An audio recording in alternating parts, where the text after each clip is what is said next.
welcome back to this segment of Joy in Our Town. I'm your host, Felicia Taylor. And joining me in studio is Faye. And Faye is a substance abuse advocate. And of course, we'd like to welcome you here to our show, Faye. And actually, Faye, we're going to talk about some of the addictive drugs that are out there here in the Montgomery and surrounding area. And just want to get right into it and talk about some of those drugs and the addiction of them. Okay. First of all, I want to point out to anyone listening that drugs are not a moral issue. They become a moral issue. So when you're thinking of a drug addict or someone on drugs, please exit the moral. What they've started doing becomes the moral problem. And what I know about some of the things that have happened in our town are the behaviors that we're seeing coming out on the news, in television, even on our plays and our shows, are those things that are connected to drugs, and we deny those things most of the time. So what we're seeing is the behavior. A lot of times when you hear these teenagers being shot, behind it, without the information being given, is the trouble that we're finding on the street with street drugs such as amphetamines and the heroin, marijuana.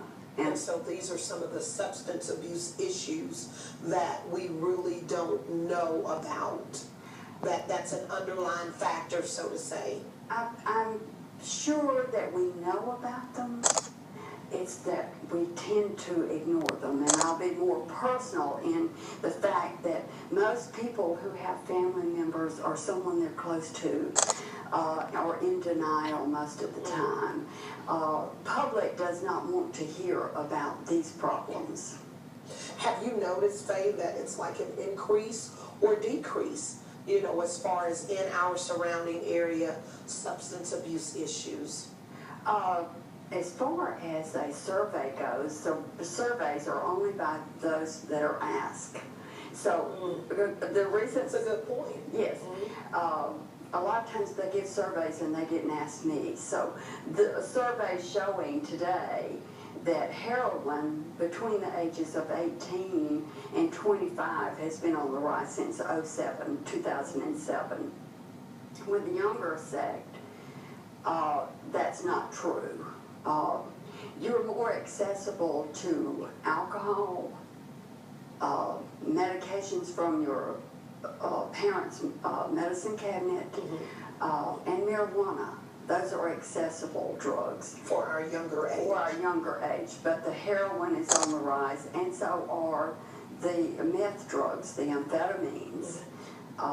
If you don't mind, I'll go into the heroin just a moment. I was going to ask you, let's talk about the heroin first, and let's talk about it from the standpoint of how it affects the body and how does one become addicted? Heroin, when it enters the brain or enters the body, is in a morphine form. So it's a step down. If you're like methadone, you heard of the clinics. Well, this is a step down from that. And when it enters the brain, it's in a slow process. And in that slow process, it can deaden and numb the body and the brain to the point where you're affected not only in your breathing and in your functions, you're non-functional, but as it progresses, and it's not a drug that once taken, you never hear of one going into a hospital, say, and getting morphine and becoming addicted. That's not the point. The point is the pleasure centers are affected. And the simplest form of this is once you become a pickle, you can no longer go back to a cucumber. So once that enters the body and the pleasure centers are pleased, then that person that's seeking that pleasure, they're going to want it again, they're going to want to revisit that one scenario. Once addicted, a person is always searching for that same pleasure. And once you cross the line into that, whether it's alcoholism, drug addiction of any kind, you cannot ever retain that once pleasurable moment. So Faye, would you say that hitting it once, that could be it for some? That could be it for some, yes. Oh, definitely. Many stories of that.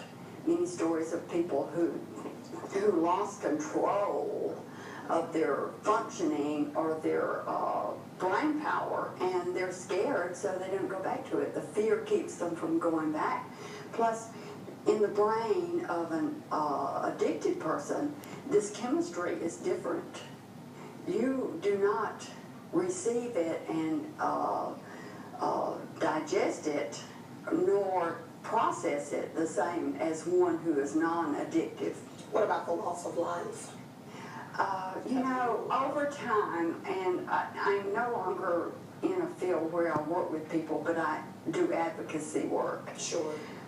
Over my period of time, I've seen at least 20 to 30 deaths. I've heard of deaths, whether it be from alcoholism or other sources.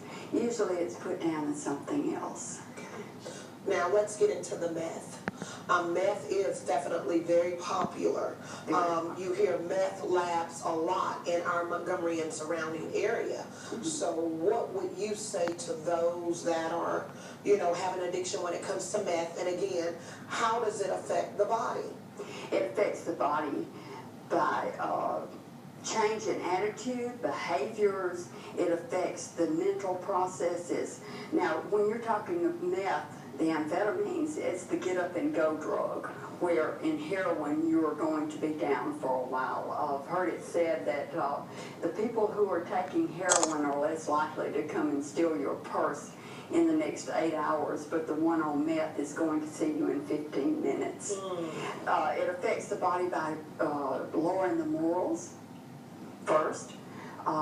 It affects the body by nervousness.